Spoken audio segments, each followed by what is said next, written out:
So I'm here at Wetherspoons, start of the autumn 2022 Real Ale Beer Festival. Let's go and see what they got on. Sorry.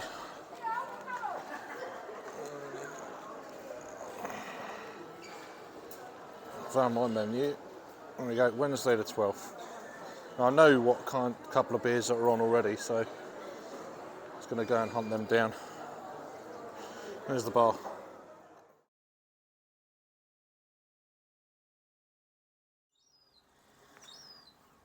So an outside review. I thought I'd wait till the autumn. It's more decent weather for me. So I'm here at the Wetherspoons, the Royal Victoria Pavilion in Ramsgate. It's day one of their autumn beer festival.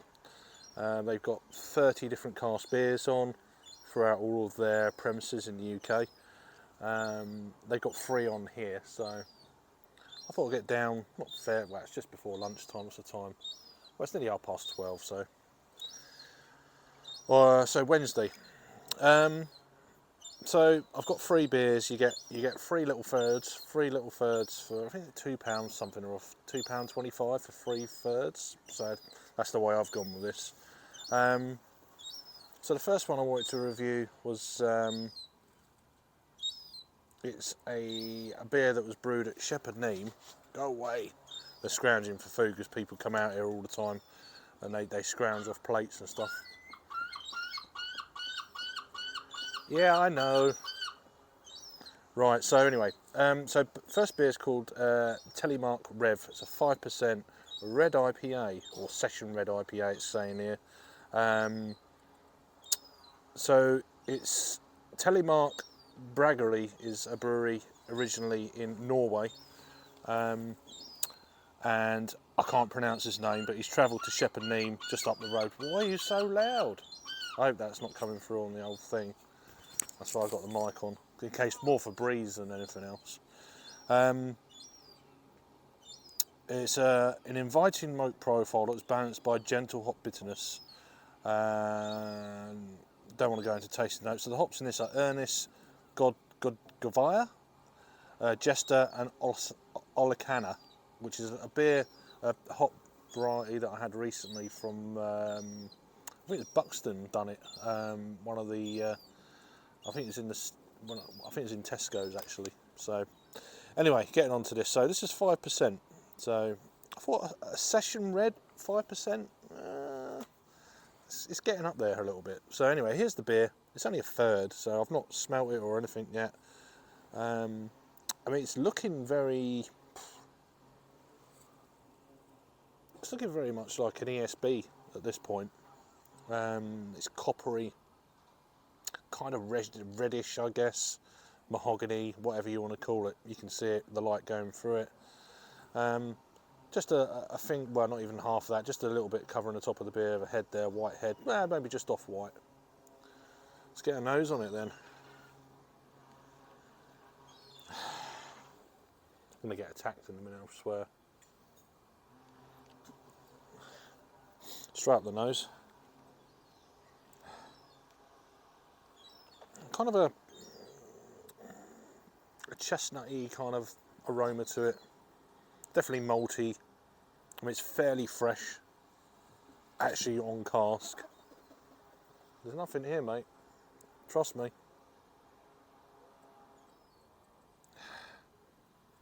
Let's just give it a try and see what aromas we can pull out after I've had a mouthful. Cheers.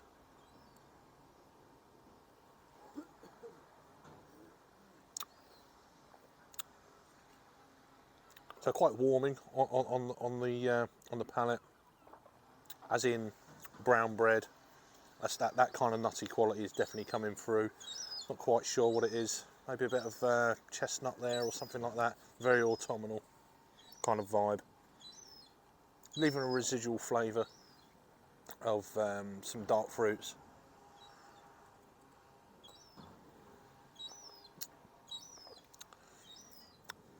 Touch of blackcurrant maybe.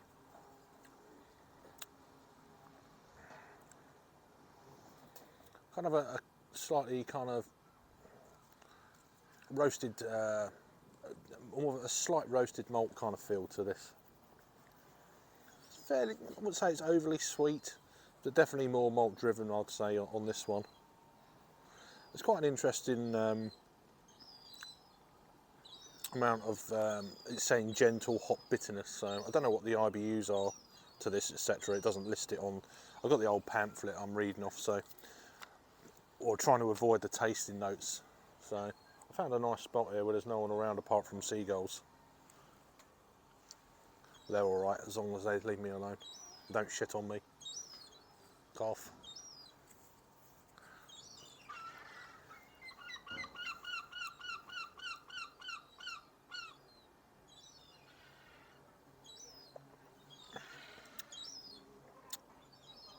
Right, I've had a few mouthfuls of it. They're flying around here.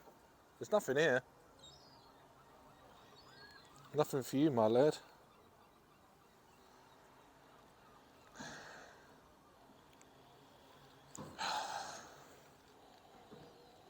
It's pretty much following the taste, to be honest with you. It's got all them kind of little bits and bats in there that I was kind of thinking on the taste. That's kind of definitely shining through. It's a stronger kind of beer. So whether this is a session IPA or not, I'm not too sure.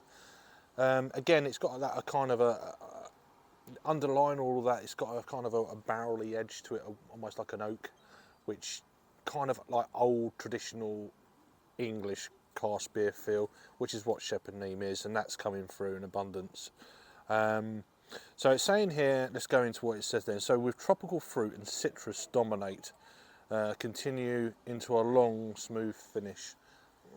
Citrus, not for me. It's more of a maltier type forward beer.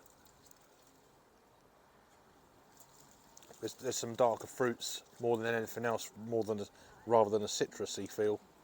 But either way, it's not too bad. I mean, it's nothing crazy. It's decent. It's fairly fresh. So you've got a bit of that fresh cask kind of feel. God, you shout any louder? You know, that kind of feel. But yeah, overall, it's okay. Nothing crazy. Just one to get started with.